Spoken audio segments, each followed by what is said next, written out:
you have never conducted proper administrative reforms. And therefore, you are running this country on the basis of a colonial administrative system.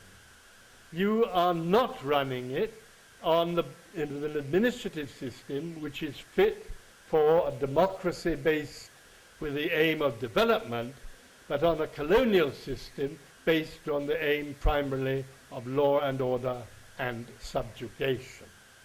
Only the other day I was reminded by reading a book that the very questionable section of the Civil Service Act, which says that civil servants cannot be prosecuted or investigated unless the government gives its permission, is a clause inserted by the British to prevent white civil servants being humiliated and the reputation of the Raj falling by Indian judges or Indian magistrates. And if you think of it, the way the administration behaves in this country, it's not just the structure, it is the ethos. It is still the ethos of a colonial force. Only a couple of years ago, I was in a village, and I asked a villager who was complaining that he had not been given a card which would entitle him to employment under the government employment scheme. I said, "Why did you not go and see the block development officer and complain?" He said, "Because what would happen," these were his very words, "Kya hoga, BDO sa bolega ke bago, bago edase." And that is the way your average BDO treats a citizen of his own country. That is the way a colonial civil servant would treat them. Last summer, I was sitting with Jilly, my partner, and her mother in England, and Jilly and I were feeling a bit homesick, so we put the television on to NDTV. And there was that story on NDTV of police beating to death a lorry driver because he had not paid a bribe. And Jilly's mother said to us, "What on earth sort of country do you live in?" We know about the police. We know that the police brutality, which was a feature very much of the British Raj, we know that Indian citizens do not want to get involved with the police because they do not trust them. This was a colonial situation as well. Only recently again I was reading about British citizens in Calcutta who did not want to help pick up famine victims during the Bengal famine during World War II, didn't want to pick them up and take them to hospitals or food centers or anything because they were afraid that they would get involved in police cases. So that still existed. So you have this administrative system which is structurally and functionally and legally, so many of the laws in place are still the British laws, including the Police Act. And at the same time, you have this administrative system which has the ethos. And I think that ethos point is tremendously important. And no government has seriously tackled this problem of whatever party. And the end result is that you have policies, but they are not implemented, that India is, as Lance Pritchett said, a flailing country. There's a great deal of talk about corruption and a great deal of anger about corruption. But for my money, the really important thing to remember about corruption is a byproduct or a symptom of your systems. It is not the root cause of your problems, in my view. It is like a boil which erupts on someone's skin because the blood is poisoned. And by simply having tamashas and Bhrashtachar Virod movements and that sort of thing, you are not going to solve this problem. You have to have a functional administration. And very importantly, one of the most important areas for reform is the law. You must have courts which act against people who are found guilty. They must first of all find them guilty. I'm often saying to people that all this tamasha about MPs who are charged with crimes, should they be allowed to be in Parliament or not, that is the wrong question. The question is, why have they not been tried and either found guilty and then banned from Parliament, or found non-guilty and being allowed to function as any other MP is? That is the root question. And much as I joined in the excitement last year, wasn't it, or was it the year before now, with all the Bhrashtachar Virod movement and all that, I still think that that is barking up the wrong tree. The right tree is the administrative problems of this country. And they will not be got right until you have reforms of the institutions, reforms of the law, reforms of the police, and an administrative structure which is appropriate for India.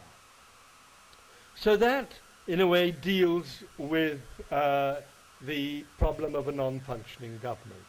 Now, briefly, what about an economy that fits the Indian template? Well, to me and to many economists I talk to, it's crystal clear that that cannot be anything like the American economy. I don't think that this country can develop and become like America. There are physical reasons for these, in particular the size of the population, that the energy needs of such a huge population, if you have such an energy guzzling type of development as the Americans have, the motor car already is bringing your cities to a standstill, and it's a shameful reflection on your administration that so little has been done to improve public transport in this country. Your railways are still, sadly, because I love railways and I'm a great traveller on Bharatiya Rail or Indian Railways, but they are still in the steam era, basically. And if you compare the timetables with steam timetables, most trains are still running at the same times. So the car, again, you cannot have this huge population having 2 or 3 cars each. One economist I know calculated that some 36% of the agricultural land of this country would have to be taken up for parking space alone for these cars. So this type of car-based, energy-based development that the Americans have, I don't think is for India. But I think there is a principle which can be perhaps brought in here. And that is that if the Indian economy and Indian economists were to remember the words of a British economist, E.F. Schumacher, who coined the phrase, small is beautiful. I had the privilege of talking at the annual convention of the Small-Scale Industries Board, I think that's what it's called, in Cochin. And there one found a whole lot of entrepreneurs hugely enthusiastic about small-scale investments, but most of them unable to make progress because they couldn't find their way through the bureaucracy or because the banks didn't have the imagination to lend them the money. But look at what is happening in the world. Look at the economic crisis. What was it caused by? banks which were too big to go bust. Look at a country like Britain now, where more and more people are saying that supermarkets who monopolize food, the food trade, and who ruin local economies are bad for the country. And more places, farmers' markets are coming up, and more people are talking about the need to rebuild local economies.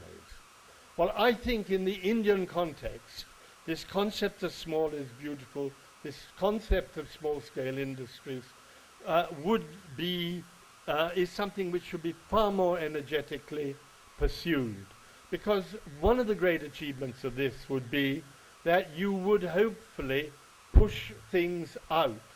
By that I mean you would get the development spreading much more widely, and you would stop this hideous development of megapolises, which is ruining your beautiful city of Hyderabad, ruining the city of Delhi, which I have lived in and loved for so many years, ruining the city of my birth, Calcutta.